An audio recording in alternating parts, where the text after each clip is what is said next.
Saya berasa kecewa apabila dimaklumkan bahawa kerajaan hari ini sedang menanggung beban hutang yang semakin besar.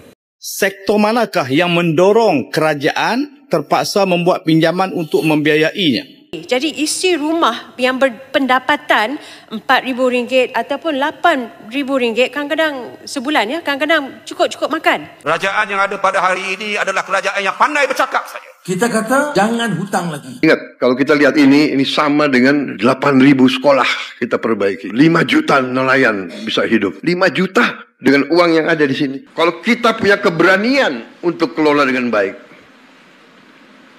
Indonesia akan cepat bangkit. Saya percaya itu, saya yakin itu. Sikat koruptor Indonesia ketiban rezeki besar senilai 13,2 triliun rupiah. Presiden Prabowo Subianto memberikan apresiasi tinggi kepada Kejaksaan Agung yang berhasil menyetorkan hasil sitaan kasus korupsi ekspor crude palm oil ke kas negara. Dana tersebut akan digunakan untuk memperbaiki infrastruktur, rumah, dan sekolah. Sementara itu, meski ada netizen sebelah yang meremehkan Indonesia miskin dan berutang, justru mereka lupa bahwa negaranya memiliki utang tertinggi kedua di Asia Tenggara. Katanya rakyatnya kaya, tapi ternyata hidupnya penuh utang. Sebuah tamparan halus dari Indonesia yang kini makin kuat, berdaulat, dan terus menunjukkan kemajuan nyata. Rakyat kami yang pergi Indonesia tak ramai nak kerja apa dekat Indonesia. Duit kamu murah. Duit kamu murah. Tahu tak? Nak pergi kerja buat apa? Berapa juta duit kamu? Sama dengan RM100 Malaysia. Rakyat Malaysia pergi ke Indonesia melancong. Bukan pergi kerja. Bukan pergi buka kedai. Negara-negara miskin. Kita negara kaya. Anak muda kita tak merempat seperti Indonesia.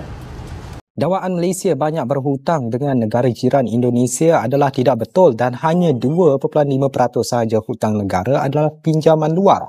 Menteri Kewangan Datuk Seri Tengku Zafrul Abdul Aziz berkata 2.5% hutang negara tersebut adalah pinjaman dari pelbagai institusi dan pelabur asing dari seluruh dunia, antaranya dari Amerika Syarikat, Eropah, Jepun, China dan Singapura. Dalam satu video yang dimuat naik di laman Twitternya malam tadi, Tengku Zafrul berkata sebanyak 97.5% hutang negara adalah pinjaman dalam negara. Beliau menjelaskan cara kerajaan meminjam tidak seperti cara individu meminjam daripada rakan mereka. Katanya antara cara kerajaan membuat pinjaman ialah melalui terbitan bond. Para pelabur kemudian akan membuat bidaan kadar pulangan atau hasil serta jumlah yang ingin dilanggan. Jelas Tengku Zafrul, pelabur yang membuat bidaan kadar pulangan yang paling rendah beserta jumlah pinjaman yang paling tinggi akan dipilih. Beliau juga menegaskan amat jarang untuk kerajaan membuat pinjaman secara terus dari negara lain. Saya berasa kecewa apabila dimaklumkan bahawa kerajaan hari ini sedang menanggung beban hutang yang semakin besar. Ini disebabkan sejak tahun 1998, kerajaan sentiasa berada dalam kedudukan defisit kekal. Adakah beban ini akan kita tinggalkan untuk ditanggung oleh anak cucu kita nanti? Jawapannya adalah pada semua ahli-ahli Dewan di sini.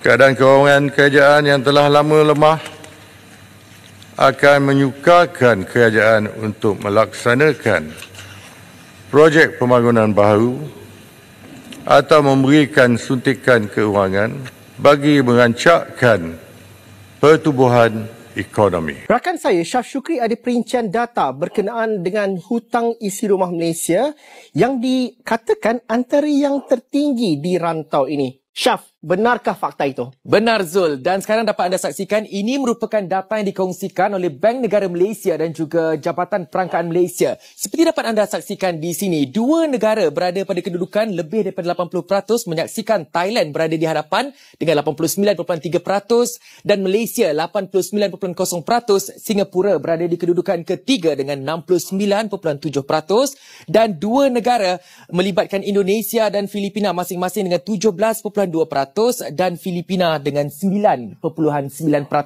Perlu anda fahami, Indonesia dan Filipina mencatat peratusan yang rendah kerana jumlah KDNK bagi Indonesia dan Filipina meliputi hutang isi rumah hanya melibatkan daripada sistem perbankan sahaja. Manakala 3 negara ini seperti Thailand, Malaysia dan Singapura merupakan meliputi hutang isi rumah daripada bank-bank dan juga institusi keuangan bukan bank. Dan kita beralih ke data yang berikutnya di mana menyaksikan, dapat anda saksikan di sini apa yang melebihi apa yang melebihi di sini ialah pinjaman perumahan berada di kedudukan tertinggi dengan 58% daripada jumlah hutang isi rumah keseluruhan bernilai 1,375 bilion ringgit, dan berada di kedudukan kedua ialah hutang lain dengan 14%, pinjaman peribadi 13%, pinjaman kereta 12% dan hutang kad kredit dengan 3%.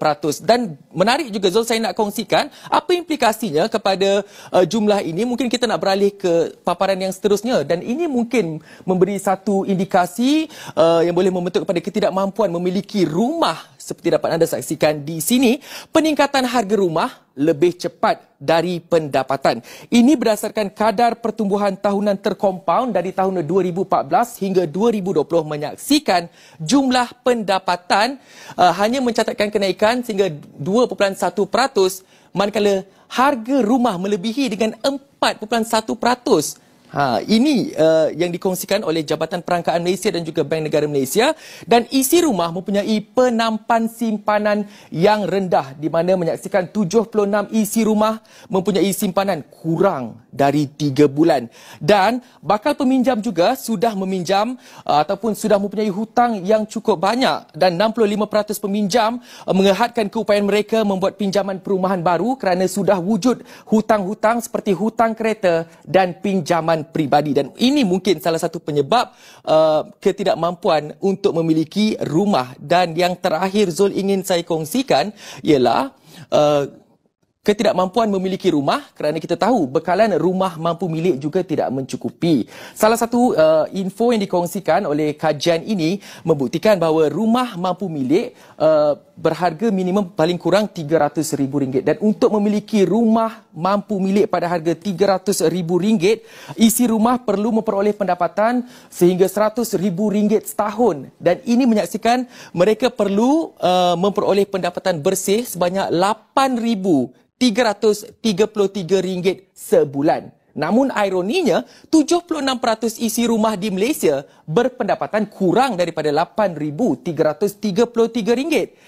Dan hanya 36% unit perumahan baru dilancarkan berharga bawah RM300,000. Penampakan gunung uang koruptor 13 triliun, bukti jihad besar Prabowo, perangi korupsi. Tumpukan uang setinggi lebih dari 2 meter, pecahan 100 ribuan merah menyala, berdiri bak gunung di Kejagung. 13 triliun rupiah, uang hasil korupsi, uang rakyat yang selama ini dicuri oleh orang-orang serakah, kini kembali ke pangkuan negara di hadapan Presiden Prabowo Subianto. Di depan tumpukan itu, Prabowo tahu bahwa ini baru permulaan. Satu demi satu kasus besar dibongkar, satu persatu nama besar ditangkap karena di bawah Prabowo, hukum tak lagi tunduk. Tak ada lagi yang kebal hukum. 13 triliun rupiah ini hanyalah sebagian kecil dari jihad besar Prabowo memberantas mafia dan korupsi yang telah menyiksa rakyat dan negeri ini. Kini uang itu dikembalikan untuk rakyat, untuk sekolah, untuk kesehatan, untuk pembangunan. Lagi-lagi Prabowo membuktikan bahwa pidatonya tentang korupsi bukan sekedar omon-omon, melainkan janji yang ditepati. Ia berani melawan mereka yang berkuasa, mereka yang kaya, mereka yang dulu tak tersentuh. Dan gunung-gunung uang hasil korupsi akan terus terbongkar satu persatu hingga negeri ini bisa benar-benar bersih.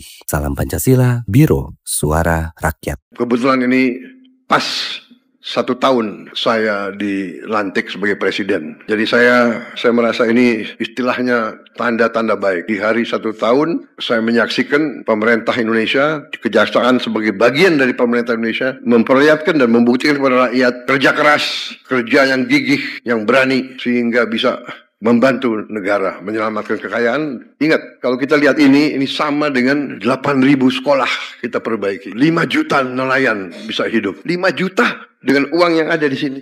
Saya ini greget. Saya ingin kalau bisa kita kejar lagi itu ya. Kekayaan yang diselewengkan. Indonesia terus membuktikan diri sebagai bangsa yang bangkit, bermartabat, dan berdaulat. Dari hasil sitaan korupsi lahir kemajuan nyata.